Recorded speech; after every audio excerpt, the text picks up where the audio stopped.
तो students, welcome to the next class of basic concepts of chemistry. कल जो हमने पढ़ा था, क्या पढ़ा था? We have done up to this homogeneous and heterogeneous mixture. आज हमने स्टार्ट करना है with this difference between compound and mixture. तो कंपाउंड और डिफरेंस मिक्सचर में क्या डिफरेंस है? कंपाउंड बेटा अगर हम हिंदी में बोलें तो कंपाउंड क्या होता है? कंपाउंड को हिंदी में बोलते हैं यौगिक, और मिक्सचर को हिंदी में क्या बोलते हैं? मिश्रण। तो इनमें क्या अंतर है देखेंगे। पहला point, in a compound two और more elements are combined chemically. Compound में क्या होता है? दो या दो से ज़्यादा जो एलिमेंट्स होते हैं, जो तत्व होते हैं, आपस में क्या करते हैं? जुड़ते हैं। जैसे कि हमारे पास हाइड्रोजन और ऑक्सीजन है, वो मिलके H2O बनाते हैं वाटर। कार्बन और ऑक्सीजन मिलके बनाते हैं CO2। ठीक है। और जो मिक्सचर होता है वो क्या है? पहला पॉइंट देखेंगे, इन अ मिक्सचर टू और मोर एलिमेंट्स और कंपाउंड्स जस्ट मिक्स टुगेदर। दो या दो से ज़्यादा कंपाउंड्स को जब हम आपस में क्या करते हैं? मिक्स करते हैं, तो उसको हम क्या बोलते हैं? That is called as mixture. जैसे कि हमने पानी को और चीनी को, शुगर को हमने मिक्स किया, ये मैंने आपको पहले भी बताया था। ठीक है, तो ये आया। Then next point is compound contain two और more elements in a fix ratio by mass. Compound में क्या होता है कि जो दो चीज़ें हम मिक्स करते हैं, दो एलिमेंट्स जो मिक्स होंगे, वो फिक्स रेशियो बाय मास में होंगे। फिक्स रेशियो बाय मास का क्या मतलब है? जैसे हाइड्रोजन और ऑक्सीजन वाटर में क्या होते हैं? H2O। तो रेशियो क्या है? उनके अनुपात क्या है? 2:1। H2O, हाइड्रोजन दो और ऑक्सीजन एक, तो उनका अनुपात क्या है? 2:1। और जो मिक्सचर होते हैं, मिक्सचर में क्या होगा? They may be present in any ratio. अब पानी और चीनी को मिक्स करते हैं तो हम कितनी भी शुगर उसमें डाल सकते हैं, कितना भी वाटर उसमें डाल सकते हैं। तीसरा point, a compound has definite formula. Compound का एक फिक्स फार्मूला होता है, जैसे कि वाटर का H2O, कार्बन डाइऑक्साइड का CO2, ग्लूकोज का C6H12O6। तो compound has a fix formula, पर मिक्सचर का कोई फार्मूला नहीं होता है। ठीक है। फिर जो कंपाउंड है वो हमेशा ही क्या होता है? Compound is always homogeneous.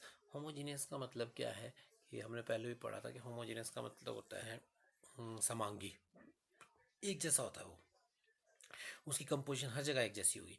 अगर हम पानी का एक बीकर लें और उसमें से एक ड्रॉप निकाल के देखें तो उसमें फार्मूला कैलकुलेट करेंगे वाटर का, तो भी H2O आएगा। दूसरी ड्रॉप निकालेंगे, उसमें भी H2O। इस तरह से हम जो मर्जी करें, उसकी रेशो हमेशा क्या आएगी? उसका फार्मूला हमेशा H2O ही आएगा। तो इट इज़ ऑलवेज होमोजीनियस, यानी कि वो जो है हमेशा हर जगह एक जैसा रहता है।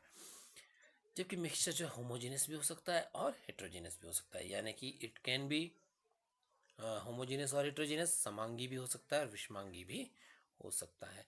तो यहाँ तक हमने जो है वो ये पढ़ा इसके बारे में, compound, mixture, classification of matter. तो मैटर की क्लासिफिकेशन यानी कि पदार्थ की जो है वो वर्गीकरण, वो आपको अच्छे से आना चाहिए, ताकि आप आगे पढ़ते हुए समझ सकें कि हम क्या चीज़ पढ़ रहे हैं। अगर हम बात करते हैं, मान लो मैं बात करता हूँ मिक्सचर, तो आपको एकदम दिमाग में आना चाहिए कि मिक्सचर होता क्या है। ठीक है। उसके बाद हम चलते हैं नेक्स्ट टॉपिक की तरफ, and the next topic is laws of chemical combinations. Laws, नियम। जो केमिकल्स हैं, एवरीथिंग वी कैन से, जो केमिकल, सभी की सभी चीज़ें क्या है? केमिकल्स हैं। जब हम उनको आपस में कंबाइन करते हैं, जोड़ते हैं, ठीक है, या उसको हीट करते हैं, तो उसमें कुछ ना कुछ क्या आता है? बदलाव आता है। ठीक है ना। अब उनमें जो बदलाव आता है वो किसी ना किसी नियम के अनुसार होगा। उन नियमों को हम क्या बोलते हैं? Laws of chemical combinations. तो इसमें सबसे पहला जो लॉ है वो कौन सा है? That is law of conservation of मास, द्रव्यमान संरक्षण का नियम। छोटी क्लास में भी हमने पढ़ा हुआ। ठीक है। द्रव्यमान संरक्षण क्या होता है? द्रव्यमान संरक्षण है सबसे पहली बात तो ये लॉज में आपको ये पता होना चाहिए कि किन साइंटिस्टों ने दिया था, किन का कॉन्ट्रीब्यूशन जो इसमें रहा है। ओके, तो it was given by Lavoisier. Conservation of mass किसने दिया था? लेवोजिया ने दिया था। ठीक है। इसमें क्या होता है बेटा? जैसे मान लो NaCl और AgNO3 है, यहाँ पर एग्जाम्पल उदाहरण इसमें देखेंगे आप, NaCl और AgNO3, सोडियम क्लोराइड और सिल्वर नाइट्रेट, ये जब आपस में रासायनिक अभिक्रिया करते हैं, केमिकली रिएक्शन करते हैं, तो ये बनाएंगे NaNO3 and AgCl। Double displacement reaction, द्विविस्थापन प्रक्रिया, विस्थापन रासायनिक अभिक्रिया।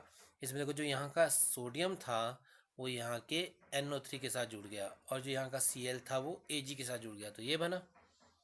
ठीक है, तो ये जो एक्सपेरिमेंट है ये किया गया था। लैंडोल्ट्स ट्यूब एक है, आप बुक में पढ़ सकते हैं। लैंडोल्ट्स ट्यूब एच शेप्ड है, ट्यूब होती है, उसमें ये रिएक्शन किया गया था। तो उसमें क्या किया, NaCl और AgNO3 को लिया और उसका जो वजन लिया गया, फिर उसका भार किया गया कि कितना भार है। तो उसका जो भार था, सपोज कितना है वो 5 मिलीग्राम है, सपोज 5 मिलीग्राम भार था। फिर उनको मिक्स किया और रिएक्शन होने दिया।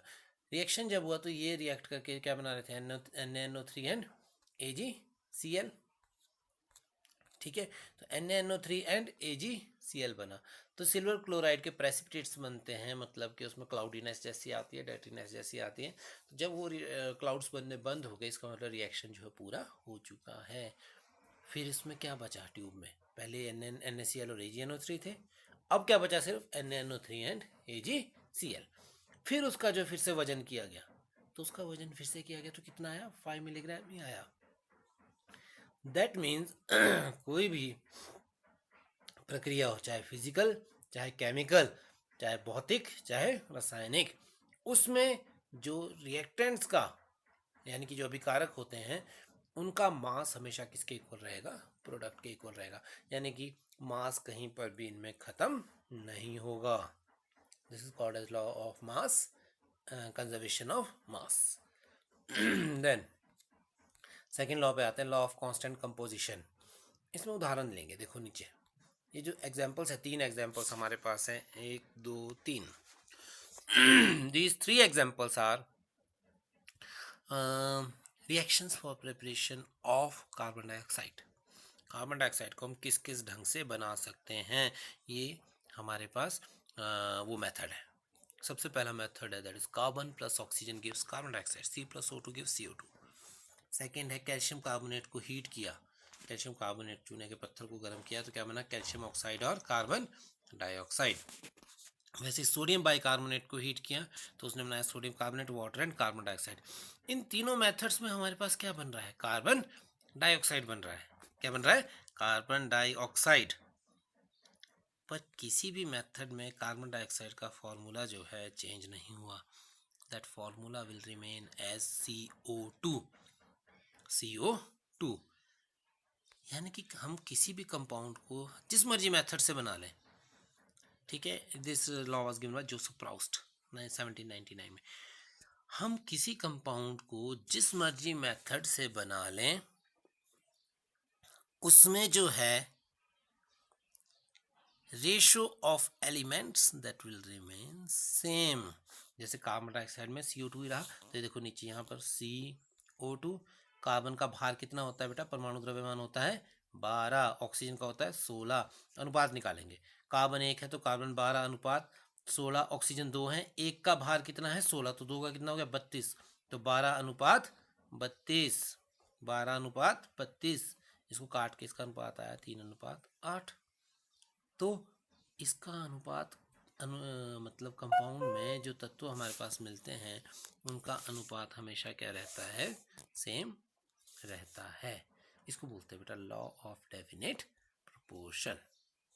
तो ये 2 लॉ आपने अच्छी तरह से, 2 लॉ जो है अच्छी तरह से पढ़ने, इनकी स्टेटमेंट्स वगैरह यहीं से लिख लेनी है। आपके पास ये नोट्स मैंने भेज रखे हैं, ठीक है ना, यहाँ से आप इसको पढ़ करके याद भी करेंगे। जो पढ़ रहे हो बेटा वो साथ के साथ जो है आप लर्न करते चलो, समझते चलो। कोई प्रॉब्लम आती है तो you can ask. Thank you.